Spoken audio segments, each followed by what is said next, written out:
TomoNews presents Floating Buildings. Pipe dream no more. Imagine this, a fully automated floating city, free from government meddling, with no laws, regulations, or taxes. Once just a libertarian fantasy, it's now just a few years from becoming reality. On January 13th, French Polynesia agreed to host the world's first floating city, or seastead, within its protected waters. The seastead aims to be a special economic zone that will develop innovative technologies for solar power, aquaculture, and wind energy. Design-wise, the floating city will consist of interconnected square and pentagonal platforms made from reinforced concrete. Platforms will have a variety of structures, from residential and commercial to green spaces, with pricing per square foot on par with major cities like New York or London. The project's initial islands will cost a combined total estimated at $10 million to $50 million and will house a few dozen people. With rising sea levels threatening many Pacific islands, seastead advocates believe floating cities may be a solution. The presence of floating communities could also spark recovery for the region's dying corals by slightly lowering water temperatures in their vicinity. The Seasteading Institute will have to complete environmental and economic feasibility studies, but construction on the project could start as early as next year. China's going nuclear. Beijing is doubling down on nuclear energy development in an effort to pump up power in the South China Sea. China recently announced plans to build a floating nuclear power plant over the next 5 years. Some 20 floating stations are expected to be built among the numerous islands it lays claim to in the South China Sea. Currently, power in the Spratlys and Paracels is produced by diesel generators, which are neither efficient nor environmentally friendly. With a floating nuclear platform, China hopes to provide a stable source of power to residents and troops based on the disputed islands. China also aims to promote offshore gas and oil extraction in the area. Floating power stations are believed to be less prone to natural disasters. Emergencies like a melting core could be prevented by simply pumping in cooling seawater. Developing nuclear power will also help cut down carbon dioxide and pollutant emissions. Ultimately, China wants its nuclear power capacity to reach 58 million kilowatts by 2020. Research on the core technologies has already been carried out. Chinese ally Russia is developing a similar facility for Arctic waters, and China is seeking cooperation to speed up their plans. NASA envisions a floating city above Venus's clouds. NASA envisions a mission to Venus that could eventually result in the construction of a floating city of solar-powered airships above Venus's clouds, where humans could be able to live permanently. Venus's surface, unlike Mars, is nearly unvisitable. It has an atmospheric pressure up to 92 times greater than Earth's, a temperature of 462 degrees Celsius, and an atmosphere mostly made of carbon dioxide with a cloud layer made of sulfuric acid. To make exploration of Venus possible, NASA is thinking of developing a floating city above the planet's clouds at an altitude of about 50 kilometers, where conditions are more similar to Earth. First, NASA would send a robotic scout to determine the lay of the land. It would then send a crew that would spend 30 days floating above the planet in a 130-meter-long Zeppelin-style helium ship. The Zeppelin would be accompanied on its explorations by a smaller, 31-meter robotic solar-powered helium airship. If successful, teams of 2 astronauts would each spend a year floating above the planet, and eventually, in a more distant future, NASA would construct a floating city of airships for a permanent human presence. To develop the mission, NASA would use technology that currently or will soon exist, although NASA is a decade or 2 away from being able to launch such a mission. Solar-powered floating farms could help feed the world. Barcelona-based company Forward Thinking Architecture has developed a solar-powered floating farm system that could ease growing global food demand.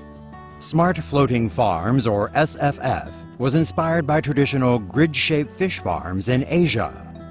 Each SFF is 200 meters wide and 350 meters long, roughly the size of 6 football fields.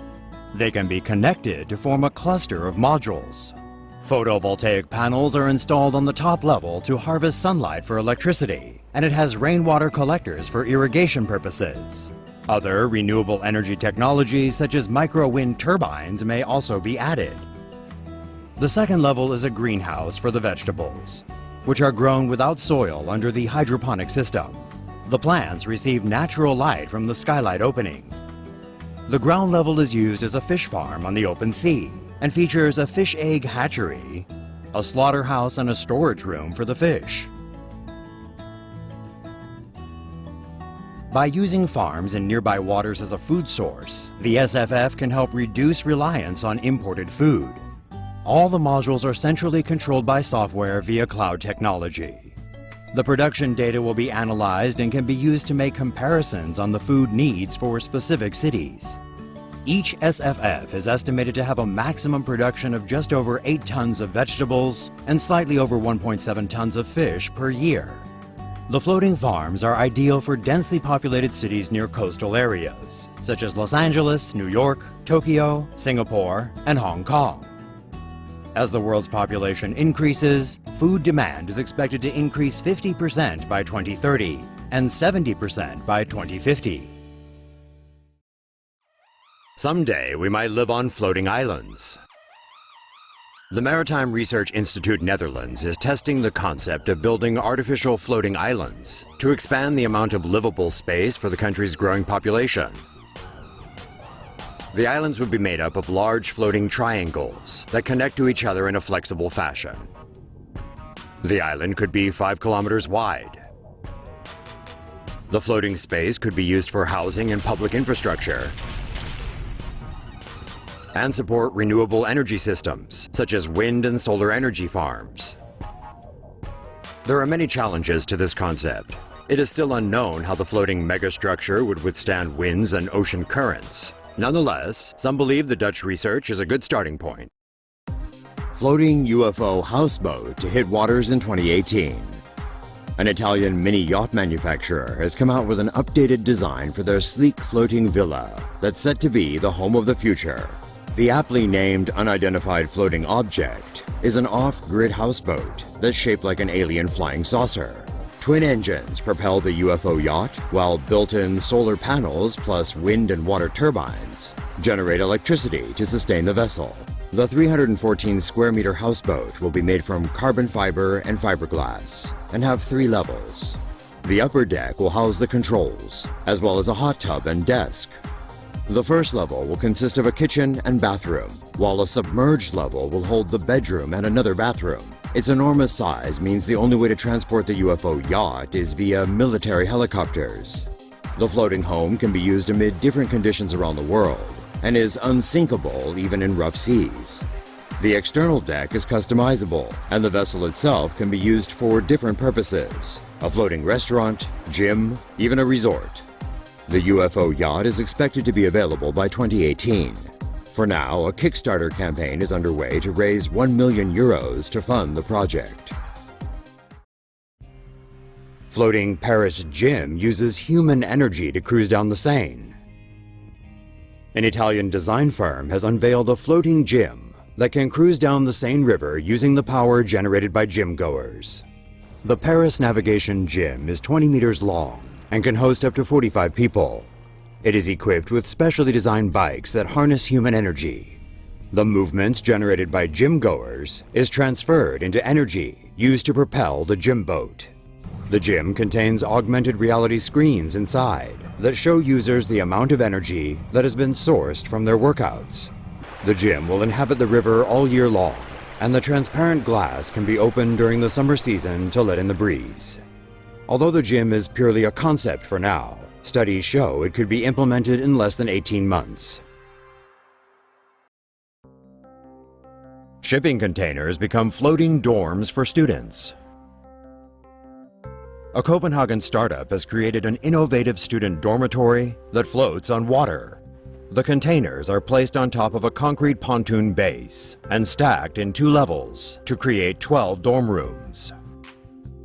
Each room is a studio setting with bedroom and living room areas. The space in the middle is an open-air courtyard, and the top level features a small lawn and solar panels. The walls are insulated with aerogel. The temperatures inside the units are controlled by hydro source heating. A heat exchange system draws upon the thermal mass of seawater to cool and warm the dorms. The basement of the pontoon features more facilities, such as storage zones and an automated laundry room. The company claims the structure would not be impacted by flooding, as they will rise and fall along with the sea currents. The rent for one room would be roughly $600 per month, which is a bargain in Copenhagen. Urban Rigger has already received over 3,000 applications from students who are interested in living on water. A Florida-based company has proposed building a floating city on a giant ship. The Freedom Ship will measure 107 meters in height, 230 meters in width, and 1,400 meters in length. It would feature an airport, a school, a hospital, a shopping center, and a casino. It will be able to accommodate 50,000 permanent residents with room for an extra 30,000 daily visitors around the world, making a full circuit every 2 years. Its planned route will begin on the American East Coast, cross the Atlantic into Europe, then sail around Africa, and make its way to Australia and Asia before returning to the United States. The estimated cost for the project is $10 billion.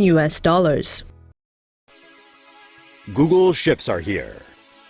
After developing self-driving cars, Google is set to bring its innovation prowess to the seas with a novel new ship propulsion system that uses kite energy. Google first delved into marine technology in 2009, mounting computer data centers on barges and using seawater to cool them. The tech giant's most recent innovation incorporates this technology with an airborne wind turbine, or AWT, that connects to the ship via an electrically conductive tether. The windmill-like kite consists of a number of turbines, mounted on a rigid wing, and is meant to fly over water at high altitudes. The AWT has two functions. It can be powered to steer the vessel, but can also generate power by harnessing wind energy. The ship itself is also capable of producing its own fuel by drawing out carbon monoxide and hydrogen gas from seawater, refining, and then converting it to ethanol.